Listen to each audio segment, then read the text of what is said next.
రైతన్నలకు నమస్కారం. జై జవాన్ జై కిసాన్. రైతు లేనిదే రాజ్యం లేదు, రైతే రాజ్యానికి తొలిమెట్టు.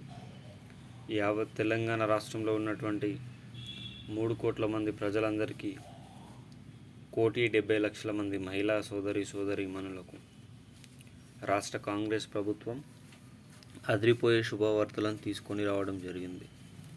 ఈరోజు ఈ వీడియోలో వాటికి సంబంధించిన పూర్తి సమగ్రమైన సమాచారం గురించి తెలుసుకుందాం.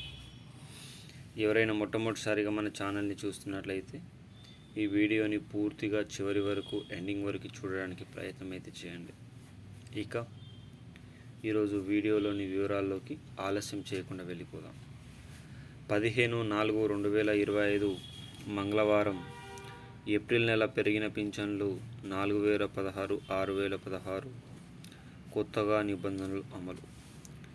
దీనికి సంబంధించిన పూర్తి సమగ్రమైన సమాచారం గురించి తెలుసుకునే ప్రయత్నం అయితే చేద్దాం. ఎవరైనా మొట్టమొదటిసారిగా మన ఛానల్ని చూస్తున్నట్లయితే చూసిన వెంటనే లైక్ చేయండి, అదేవిధంగా షేర్ చేయండి, అదేవిధంగా కామెంట్ చేయండి, అదేవిధంగా సబ్స్క్రైబ్ చేసుకొని బెల్ ఐకాన్ ఆన్లో పెట్టండి.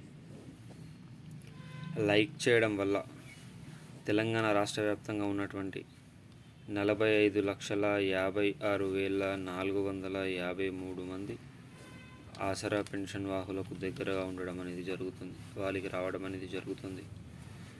బంధుమిత్రులకు షేర్ చేయండి, తద్వారా బంధుమిత్రులు దీనికి సంబంధించిన పూర్తి వివరాలు తెలుసుకునే అవకాశం అయితే ఉంటుంది. ప్రతి ఒక్కరూ మీకున్న సందేహాలను కామెంట్ రూపంలో వ్యక్తీకరించండి, తద్వారా దానికి సంబంధించిన పూర్తి సమగ్రమైన సమాచారం గురించి తెలుసుకునే ఆవశ్యకత నెలకొంటుంది. ప్రతి ఒక్కరూ సబ్స్క్రైబ్ చేసుకొని బెల్ ఐకాన్ ఆన్లో పెట్టండి. తద్వారా తెలంగాణ రాష్ట్ర ప్రభుత్వం నుంచి కానీ, ఆంధ్రప్రదేశ్ రాష్ట్ర ప్రభుత్వం నుంచి కానీ, కేంద్ర ప్రభుత్వం నుంచి కానీ ప్రభుత్వాలు ప్రవేశపెట్టేటటువంటి వినూత్నమైన ప్రజా సంక్షేమ పథకాలను సబ్స్క్రైబ్ చేసుకొని బెల్ ఐకాన్ ఆన్లో పెట్టుకోండి. తద్వారా మన తెలంగాణ రాష్ట్ర ప్రభుత్వం నుంచి కానీ, ఆంధ్రప్రదేశ్ రాష్ట్ర ప్రభుత్వం నుంచి కానీ, కేంద్ర ప్రభుత్వం నుంచి కానీ ప్రభుత్వాలు ప్రవేశపెట్టేటటువంటి వినూత్నమైన ప్రజా సంక్షేమ పథకాలు ఎప్పటికప్పుడు సమయానుసారంగా, నిర్దిష్టానుసారంగా, లోపభూయిష్టమైన సమాచారంతో మీ ముందుకు తీసుకొని రావడం జరుగుతుంది. ఇక వివరాల్లోకి అయితే వెళ్ళిపోదాం. ఈ 2 లేదా 3 రోజులు విపరీతంగా వర్షాలు ఉన్న కారణంగా ఎవరు కూడా ఇల్లు విడిచి బయటికి రావద్దని రాష్ట్ర ప్రభుత్వం పేర్కొనడం జరిగింది. ముఖ్యంగా ఉత్తర తెలంగాణలో మాత్రం వేడి గాలితో కూడిన వర్షాలు, బీభత్సమైన రాళ్లు పడే అవకాశం ఉన్నట్లు సమాచారం. గత 30 సంవత్సరాలుగా ఎస్సీ సబ్ వర్గీకరణ కోసం రాష్ట్రంలో ఉన్నటువంటి చాలామంది వేచి చూస్తున్న వేళ రిజర్వేషన్లకు ఈరోజు గెజిట్ అనేది రిలీజ్ కావడం జరుగుతుంది. ఇక విద్యా ఉద్యోగాలలో ఈ 15% రిజర్వేషన్ని 3 విధాలుగా వర్గీకరించడం జరిగింది. 9, 5, 4%, 1%. ఈ రిజర్వేషన్ అనేది ఈ రోజు నుంచి అమలు కాబోతున్నట్లు కూడా రాష్ట్ర ప్రభుత్వం ప్రకటించింది. విద్యా ఉద్యోగ ఉపాధిలో ఈ రిజర్వేషన్లు ముందుకు వెళ్తాయని ప్రభుత్వం పేర్కొనడం అయితే జరిగింది. ఇది ఇలా ఉండగా రాష్ట్రంలో రైతు బంధు గురించి చాలామంది మెసేజ్ చేస్తున్నారు. రైతు బంధుకు సంబంధించి 5 ఎకరాల వరకు పంపిణీ కార్యక్రమం పూర్తయింది.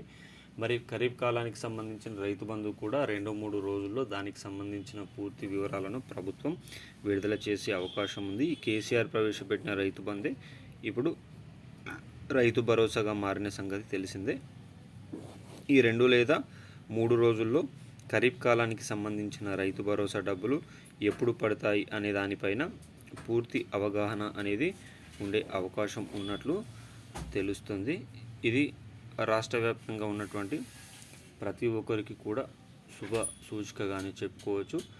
అదేవిధంగా రాష్ట్రంలో ఉన్నటువంటి మహిళా సోదరీమణులకు 2,500 రూపాయలు అందించే మహా సంక్షేమ పథకం ప్రభుత్వం ముందుకు తీసుకుపోతున్నట్లు సమాచారం. రాష్ట్రంలో దాదాపు 3,50,00,000 మంది ప్రజలలో 1,70,00,000 మంది మహిళా సోదరీమణులు ఉన్నారు. మరి మన రేవంత్ అన్న సర్కారు వీరికి నెలకి 2,500 రూపాయల చొప్పున మహాలక్ష్మి పథకం కింద సహాయం చేస్తామని పేర్కొన్న సంగతి తెలిసిందే. అయితే వీరికి కేవలం పెళ్ళైన మహిళలకు మాత్రమే ఈ 2,500 రూపాయల పంపిణీ కార్యక్రమం ఉండబోతున్నట్లు సమాచారం. ఒకే రేషన్ కార్డు పైన కేవలం ఒకరికి మాత్రమే 2,500 అందించాలని ప్రభుత్వం ముందుకు సాగుతున్నట్లు సమాచారం. ఇది వరకు ఒకే రేషన్ కార్డు పైన ఆసరా పెన్షన్లు, అదేవిధంగా మహాలక్ష్మి పథకం అందిస్తామని చెప్పిన ఇప్పుడు ఉన్న రాష్ట్ర ఆర్థిక పరిస్థితికి అనుగుణంగా కేవలం ఒక రేషన్ కార్డు పైన ఒకే పింఛన్ల పంపిణీ కార్యక్రమం చేయాలని ప్రభుత్వం ముందుకు పోతున్నట్లు సమాచారం. మరి రానున్న గ్రామ పంచాయతీ ఎన్నికలలో ఈ 1,70,00,000 మంది మహిళా సోదరీమణుల ఓట్లు కీలకం కాబోతున్న తరుణంలో వీరికి 2,500 రూపాయలు ఇచ్చే ఆవశ్యకత ఎక్కువ మోతాదులోనే కనిపిస్తూ ఉంది. L1 జాబితా కింద ఎన్నికైన ఇందిరమ్మ ఇళ్లకు సంబంధించిన ₹1,00,000 డబ్బులు బ్యాంకు ఖాతాల్లో పడుతున్నాయి. మీకు ₹1,00,000 డబ్బులు బ్యాంకు ఖాతాల రూపంలో పడుతున్నాయా? ఒకవేళ పడకపోతే కామెంట్ రూపంలో తెలియచేయండి.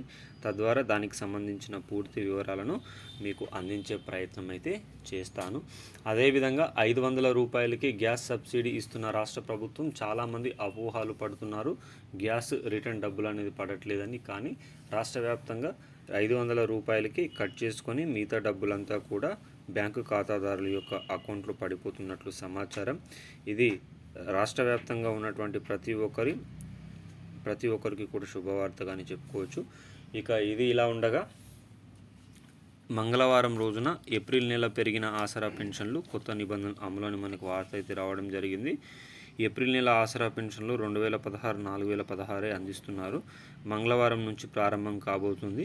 ఈ రాష్ట్ర వ్యాప్తంగా జిల్లాలకు అనుగుణంగా, జిల్లాల పరిస్థితులకు అనుగుణంగా ఈ మార్చి, ఏప్రిల్ 31 వరకు ఈ అన్ని జిల్లాల్లో ఆసరా పెన్షన్ల పంపిణీ కార్యక్రమం పూర్తయ్యే ఆవశ్యకత నెలకొంది.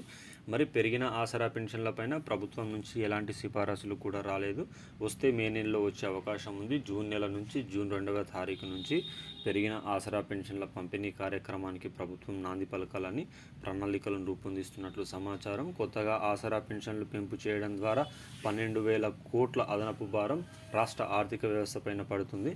దాన్ని బాండ్ల విక్రయాల ద్వారా ఈ 12,000 కోట్ల రూపాయల లోట్లను భర్తీ చేయాలని ప్రభుత్వం ఆలోచిస్తూ ఉంది. మరి దీనికి సంబంధించిన పూర్తి ప్రణాళికలను, విధి విధానాలను ఖరారు చేయాలని అధికారులకు ప్రభుత్వం ఇప్పటికే ఆదేశించినట్లు సమాచారం. ఇది రాష్ట్ర వ్యాప్తంగా ఉన్నటువంటి 45 లక్షల మంది ఆసరా పెన్షన్ వాహులకు శుభవార్తగానే చెప్పుకోవచ్చు. మిత్రులారా, మీకోసం 10 నుంచి 12 వార్తాపత్రికలను చదివి దానిలో ఉపయోగపడే వార్తలను మీ ముందుకు తీసుకొని రావడం అయితే జరిగింది. కావున ప్రతి ఒక్కరు చిన్న లైక్ చేయండి, సబ్స్క్రైబ్ చేయండి. మీరు ఇచ్చే లైక్ మరిన్ని వీడియోలకు నాందిగా పునాదిగా ముందుకు తీసుకెళ్తుందని. వీడియో నచ్చితే సబ్స్క్రైబ్ చేయండి. జై జవాన్, జై కిసాన్.